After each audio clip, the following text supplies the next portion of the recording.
No livro Pérolas do Além, de Espíritos Diversos, ditado a Francisco Cândido Xavier. Continuamos. No próprio Evangelho, em cujas raízes divinas o Espiritismo jaz naturalmente mergulhado, vamos encontrar um perfeito escalonamento de valores, definições e atividades mediúnicas. De Eugênio S. Vitor, do livro Vozes do Grande Além. O Espiritismo em Cristo é o céu que vem de novo, revelar-se divino ao coração do povo, para a glória da vida e redenção do mundo. De L. Esteves, do livro Vozes do Grande Além. O Espiritismo é um corpo de princípios morais, objetivando a liberação da alma humana para a vida maior. De Eugênio S. Vitor, do livro Vozes do Grande Além. Se você estima o Espiritismo prático, não ouvide o Espiritismo praticado. Do livro Contos e Apólogos. O Espiritismo solicita o esforço e o concurso dos homens de boa vontade e de entendimento fraternal para que se amparem uns aos outros. Do livro Contos e Apólogos. Espiritismo cristão. O Espiritismo cristão não oferece ao homem tão somente o campo de pesquisa e consulta, no qual raros estudiosos conseguem caminhar dignamente, mas, muito mais que isso, revela a oficina de renovação, onde cada consciência de aprendiz deve procurar a sua justa integração com a vida mais alta, pelo esforço interior, pela disciplina de si mesma, pelo autoaperfeiçoamento. De Prefácio de Emmanuel, do livro Os Mensageiros. Espírito. O espírito, no limiar do túmulo, sente angústia e receio, e nos estertores de sua impotência, vê numa continuidade assombrosa de imagens movimentadas toda a inutilidade das ilusões da vida material.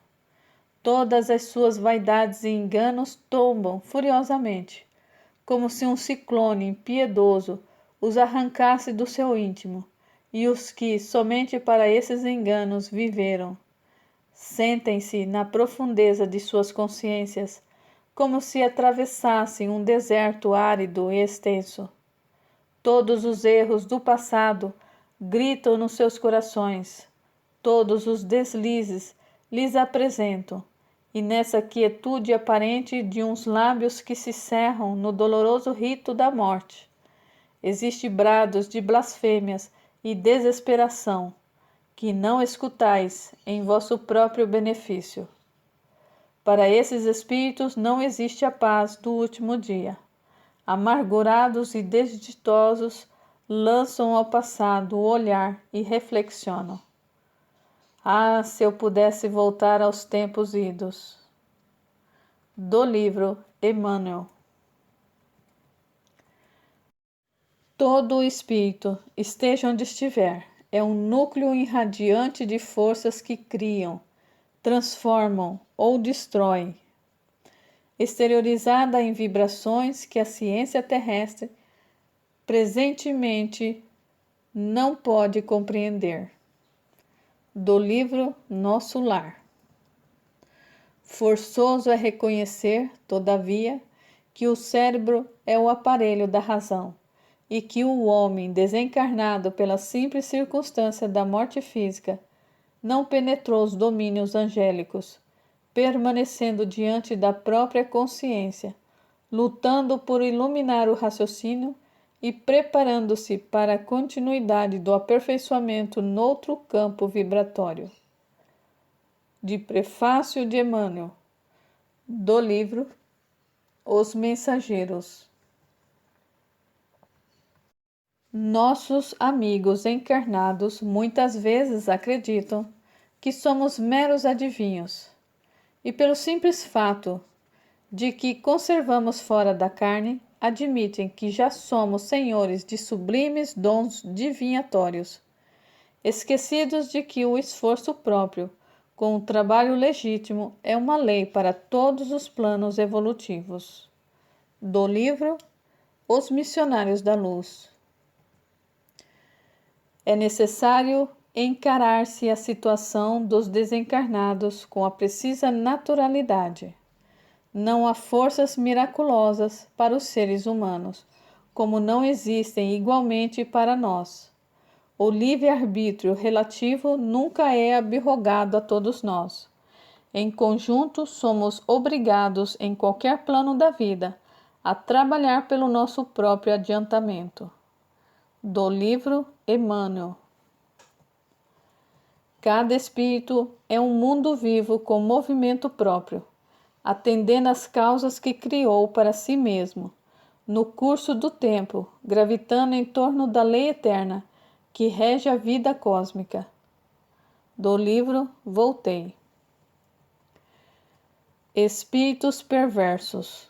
Para muitas criaturas, é difícil compreender a regimentação inteligente dos espíritos perversos. Entretanto, é lógica e natural se ainda nos situamos distante da santidade. Não obstante os propósitos superiores que já nos orientam, que dizer dos irmãos infelizes que se deixam prender, sem resistência, às teias da ignorância e da maldade. Não conhecem região mais elevada que a esfera carnal, a que ainda se ajustam por laços vigorosos, enleados em forças de baixo padrão vibratório. Não apreende a beleza da vida superior, e enquanto mentalidades frágeis e enfermiças se dobram humilhadas, os gênios da impiedade lhes traçam diretrizes, enfileirando-as em comunidades extensas e dirigindo-as em bases escuras de ódio, alvitante e desespero silencioso. Organizam, assim, verdadeiras cidades em que se refugiam falanges compactas de almas que fogem envergonhadas de si mesmo ante quaisquer manifestações da divina luz. Filhos da revolta e da treva, aí se aglomeram buscando perseverar-se e escorando-se aos milhares uns nos outros. Do livro Libertação. Espiritualismo. O espiritualismo nos tempos modernos não pode restringir Deus entre as paredes de um templo da terra, porque a nossa missão essencial é a de converter toda a terra no templo augusto de Deus. Do livro No Mundo Maior. Esquecimento. Sem a paz do esquecimento transitório, talvez a terra deixasse de ser uma escola abençoada para ser um ninho abominável de ódios perpétuos. Do livro Renúncia. Estudar. Estuda e encontrarás a lâmpada divina, que excelsa te clareia o templo da memória. Estuda e atingirás a visão peregrina da ciência e do amor, da beleza e da história. Estuda e sentirás, chorando de alegria, o coração de Jesus pulsando além dos astros. De Leôncio Correia, do livro Vozes do Grande Além. Eu. Todos os que cristalizam no eu dormitam nos peritórios infindáveis, a reclamarem proteção indébita, adiando a solução dos seus problemas espirituais. Do livro Vinha de Luz. Eucaristia. Intensa luminosidade fluía do sacrário, envolvendo todo o material do culto, mas surpreendido reparei que o sacerdote, ao erguer a oferta sublime, apagou a luz que a revestia, com os raios cinzento escuro, que ele próprio expedia em todas as direções. Logo após, quando se preparou a distribuir o alimento eucarístico entre os 11 comungantes, que se prosternavam humildes à mesa adornada de alvo linho, notei que as hóstias, no prateado recipiente que as custodiava, eram autênticas flores de farinha, coroadas de doce esplendor. Irradiavam luz com tanta força que o magnetismo obscuro das mãos do ministro não conseguia inutilizá-las. Todavia, à frente da boca que se dispunha a receber o pão simbólico, enegreciam como por encanto. Somente uma senhora, ainda jovem, cuja contrição era irrepreensível, recolheu a flor divina com a pureza desejável. Vi a hóstia, qual foco de fluidos luminescentes, atravessar a faringe, alojando-lhe a claridade em pleno coração. Intrigado, procurei ouvir o instrutor, que muito ponderado elucidou sem delonga. Aprendestes a lição? O celebrante, apesar de consagrado para o culto, é ateu e gozador dos sentidos, sem esforço interior de sublimação própria. A mente dele paira longe do altar.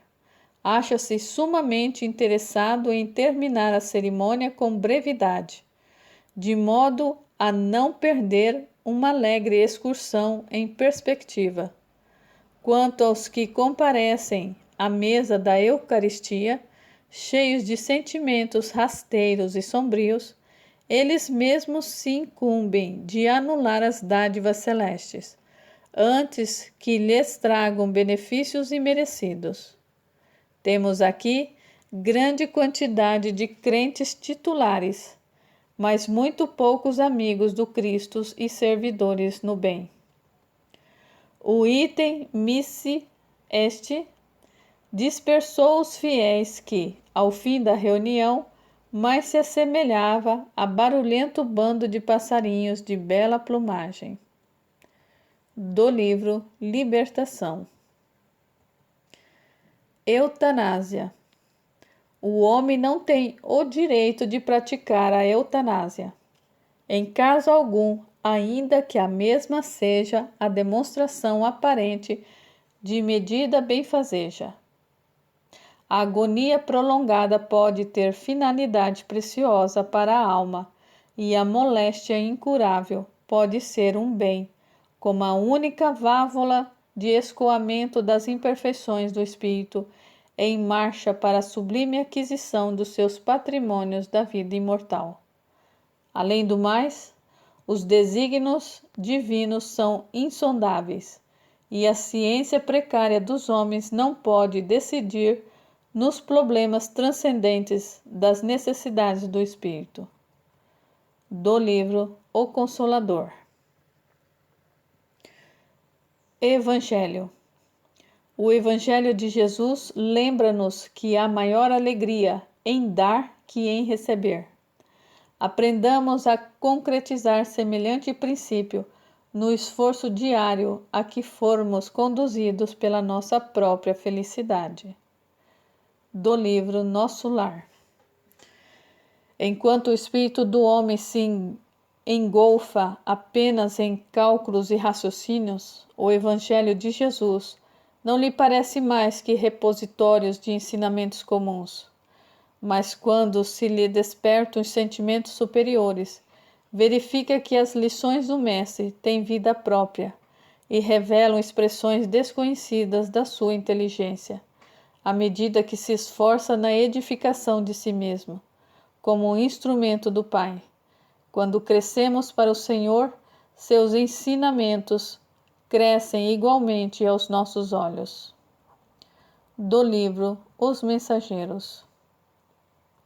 O Evangelho, em sua expressão total, é um vasto caminho ascensional, cujo fim não poderemos atingir legitimamente, sem conhecimento e aplicação de todos os detalhes.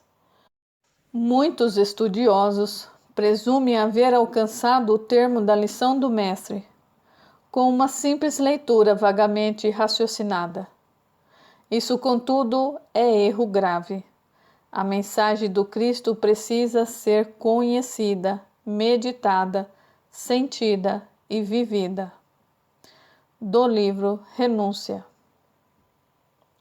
Jesus transplantou da Palestina para a região do Cruzeiro a árvore magnânima do seu Evangelho, a fim de que os seus rebentos dedicados florescessem de novo, frutificando em obras de amor para todas as criaturas. Ao ceticismo da época soará estranhamente uma afirmativa desta natureza. O Evangelho? Não seria mera ficção de pensadores do cristianismo o repositório de suas lições? Não foi apenas um cântico de esperança do povo hebreu que a Igreja Católica adaptou para garantir a coroa na cabeça dos príncipes terrestres? Não será uma palavra vazia, sem significação objetiva, na atualidade do globo, quando todos os valores espirituais parecem descer ao sepulcro caiado da transição e da decadência?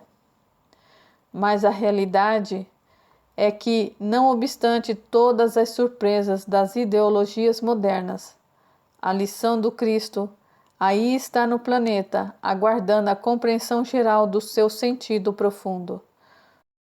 Sobre ela, levantaram-se filosofias complicadas e as mais extravagantes teorias salvacionistas. Em seu favor, muitos milhares de livros foram editados e algumas guerras ensanguentaram o roteiro dos povos. Entretanto, a sublime exemplificação do Divino Mestre, na sua expressão pura e simples, só pede a humildade e o amor da criatura para ser devidamente compreendida. Do livro Brasil, Coração do Mundo, Pátria do Evangelho. Acreditais, porventura, que o Evangelho tenha vindo ao mundo para transformar todos os homens em miseráveis mendigos? Qual a esmola maior, a que socorre as necessidades de um dia ou as que adota a providência para uma vida inteira? No mundo vivem os que entesouram na terra e os que entesouram no céu. Os primeiros escondem suas possibilidades no cofre da ambição e do egoísmo, e por vezes atiram moedas douradas ao faminto que passa, procurando livrar-se da sua presença. Os segundos ligam as suas existências a vidas numerosas, fazendo de seus servos e auxiliares de esforço a continuação de sua própria família. Estes últimos sabem empregar o sagrado depósito de Deus e são os seus mordomos fiéis à face do mundo. Do livro Boa Nova. Os Evangelhos constituem a biografia de Jesus na Terra. Contudo, os homens não dispensam em suas atividades o véu da matéria e o símbolo. A todas as coisas puras da espiritualidade adicionam a extravagância de suas concepções. Nem nós e nem os evangelhos poderíamos escapar. Em diversas basílicas do Ravenna e de Roma, Mateus é representado por um jovem, Marcos por um leão, Lucas por um touro e João pelo símbolo estranho de uma águia. Do livro Crônicas de Além-Túmulo. O Evangelho de Nosso Senhor Jesus Cristo não é apenas um conjunto brilhante de ensinamentos sublimes para ser comentado em nossas doutrinações. É código da sabedoria celestial, cujos dispositivos não podemos confundir. Do livro Voltei. Se caminhas neste mundo, seja moço, seja velho, não esqueças, meu amigo, a bússola do Evangelho. Do livro Cartilha da Natureza. O Evangelho, na luz do Espiritismo, é a escada de Jacó vencendo o abismo, trazendo ao mundo o Verbo de Jesus. De João de Deus, do livro Parnaso de Além-Túmulo. Evolução. A evolução é a escada infinita, cada qual abrange a paisagem de acordo com o degrau em que se coloca. De Emmanuel, do livro Fonte Viva. Exemplificação. Muita gente julga a esmo que as lutas da educação resume-se à teoria, discurso e doutrinação. Mas o problema é bem outro, não se dispensa a harmonia entre ação e ensinamento, nos quadros de cada dia. Do livro Cartilha da Natureza. Exemplificar. Quem não faz quanto ensina nos arraiais do bem pode ser um sonhador, benéfico para os outros, mas infinitamente perigoso para si mesmo. De Luiz Gama, do livro Falando a Terra. Exemplo. O exemplo é a força mais contagiosa do mundo. De Demétrio Nunes Ribeiro, do livro Falando a Terra. Existência. A existência do homem deve valer pela intensidade da sua edificação espiritual.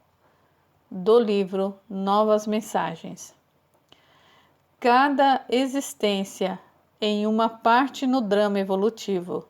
Cada corpo é um traje provisório e cada profissão uma experiência rápida.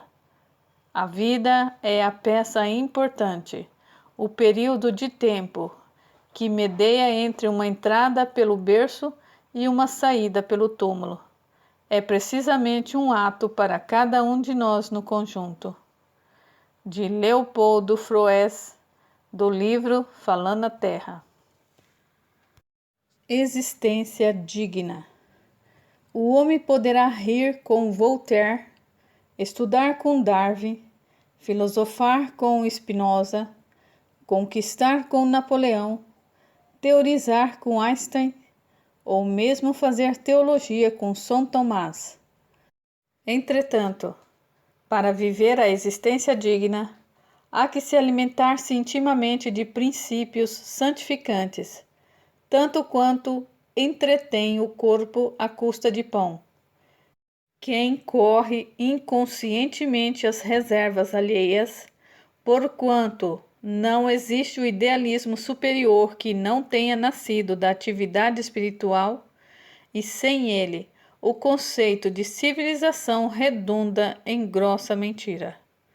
Do livro Luz Acima. Existência terrestre. A existência terrestre é um aprendizado em que nos consumimos devagarinho, de modo a atingir a plenitude do Mestre. No plano da própria materialidade, poderemos observar esse imperativo de lei. A infância, a mocidade e a decrepitude, em seu aspecto de transitoriedade, não podem representar a vida. São fases de luta, demonstrações da sagrada oportunidade concedida por Deus para nos expurgarmos da grosseria dos sentimentos, da crosta de imperfeição. Do livro Renúncia. A existência terrestre é passagem para a luz eterna, e prosseguir com Cristo é acompanhar-lhe as pegadas, evitando o desvio insidioso. De Emmanuel, do livro Vinha de Luz. Experiência. A experiência humana não é para a estação de prazer. O homem permanece em função de aprendizado, e nesta tarefa é razoável que saiba valorizar a oportunidade de aprender, facilitando o mesmo ansejo aos semelhantes. De Emmanuel, do livro Caminho, Verdade e Vida. Deus, tudo concede, mas não nos pode isentar das experiências necessárias. O perdão do Pai ao lavrador ocioso está na repetição anual da época de plantio. Nessa renovação de possibilidades, o semeador indolente encontra os meios de regenerar-se, ao passo que o trabalhador diligente e ativo defronta condições de engrandecimento sempre maior. Do livro Renúncia. A experiência é o amor que amadurece. De João de Brito, do livro Instruções Psicofônicas. Experiência humana. Todos os aparatos da experiência humana são sombras a se movimentarem nas telas passageiras da vida. Só o bem permanece. Só o bem que idealizamos e plasmamos é a luz que fica. Do livro Vozes do Grande Além.